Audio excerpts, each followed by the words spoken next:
Hey guys, let's talk about query history.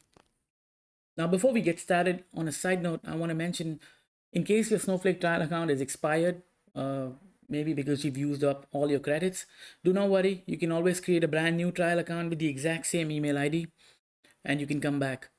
The chances of your Snowflake trial account expiring are extremely high, especially if you're running a lot of queries and you're doing everything that's mentioned. By the time you finish maybe a section or two, you will realize your account has expired. So don't worry. Now, I've created a brand new account because my previous account expired. Now, with that being said, let's look at query processing or query history, right? Now, I mentioned in the previous video, we looked at understanding clustering and how to select the best candidates for your clustering keys. And at the time, I mentioned in order to be able to get the right combination of clustering keys, you have to understand your analytical engineering ETL workloads, right? Now, there's two aspects to analyzing your workloads. One is understanding the backend code, your ETL pipelines, orchestration, everything. And the other aspect is actually analyzing your SQL statements, your ingestion jobs, your how you ingest the data, how your data is being aggregated, which tables are being joined and queried, so on and so forth. Now, I want to show you a few queries that I put together, and it's pretty simple. It's very intuitive, which accesses the query history by user, query history by warehouse. But before we execute any of these commands, just make sure you switch your role to account admin. So I'm going to execute this.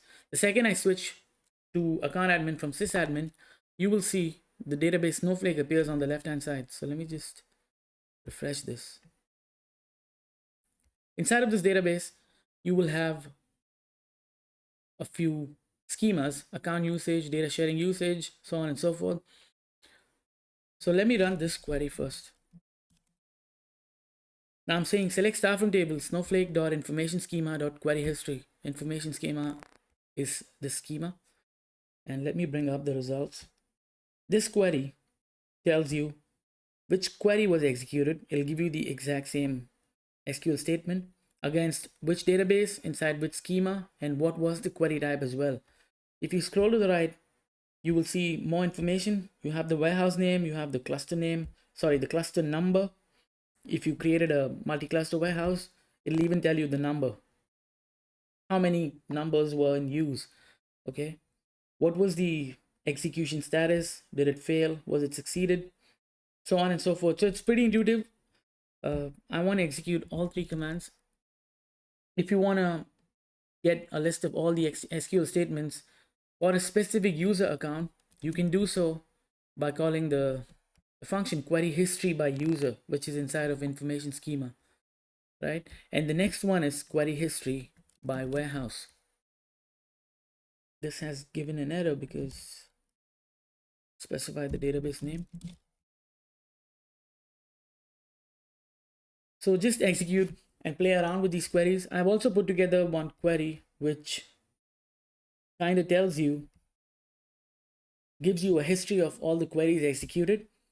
And if you uncomment the where conditions here, you can get a list of all the queries which had where or join in them.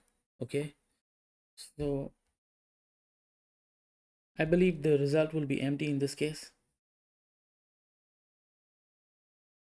Yep, because it's a brand new account. But in your case, you might get some results if you played around and if it's not a brand new trial account. Now, I don't want to go over these queries because they're pretty straightforward and intuitive, but make sure you run them. We'll be referencing these queries. The more we ingest the data and the more SQL statements we write, or the more pipelines we build, which will happen down the course. So for now, I'm going to leave it at this. Next up will be understanding the process of caching and how it works in Snowflake. So I'll see you guys there. Thanks for watching.